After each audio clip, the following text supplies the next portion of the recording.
Allons-y, Patrice. Bonjour William, bonjour à tous. Ça part un peu dans tous les sens ce matin avec une impression de déjà vu, déjà entendu. Jugé plus tôt, à Palmyre, l'État islamique poursuit la destruction méthodique des vestiges du site antique. Le temple de Bel n'est plus que poussière, si l'on en croit les images satellites des Nations Unies.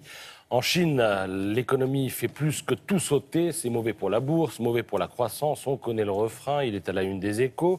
Les migrants, bien sûr, ils ne font pas que bloquer les trains comme cette nuit. Ils squattent aussi la une de la Croix ainsi que celle du Monde. On se demande si Schengen va résister à ce flot ininterrompu où l'Allemagne fait figure d'Eldorado et l'assume.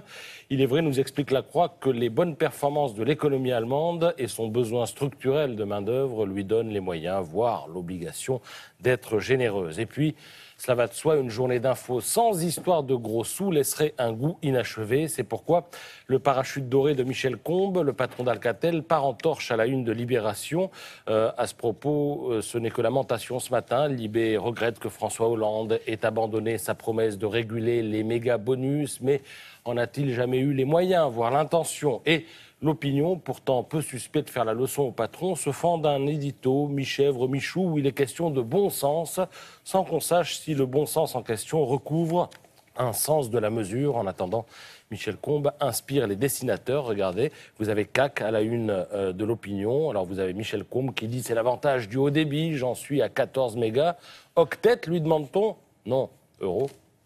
Et puis vous avez également Pétillon dans le Canard enchaîné. 14 millions, c'est beaucoup d'argent, dit-on à Michel Combes. Oui, mais j'ai beaucoup licencié. 10 000 personnes, pour être précis.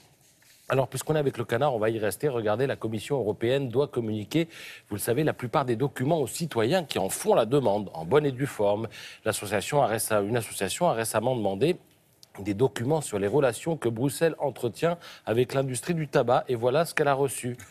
Tous les documents, mais ils étaient noircis. Il y a quelqu'un qui a renversé du café sur la table. Oui, il y avait quand même un petit mot gentil avec les documents, disant le service de Bruxelles qui disait la transparence est importante, mais on ne doit jamais surpasser la protection des relations internationales de la Commission et son processus de décision, une embrouille sémantique de compétition accessible au seul Bac+12. Vous pourrez lire ça dans le Canard enchaîné. Alors pour changer les idées, William, allons voir du côté de Cosette, qui fustige la pub sexiste, je cite, et se demande pourquoi les annonceurs s'acharnent à se vautrer dedans. Le meilleur moyen de le savoir, c'est encore de le demander aux pros de la pub, et en l'occurrence à une femme, patronne du planning stratégie de l'agence Publicis. C'est elle qui apporte les réponses. Alors question, pourquoi ne voit-on que des femmes manger des yaourts ?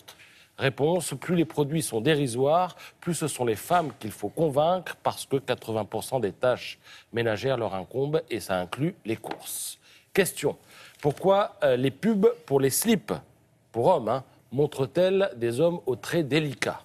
Aux traits délicats. Oui. Au corps délicat. Oui, enfin, pas beaucoup de poils. Voilà, oui.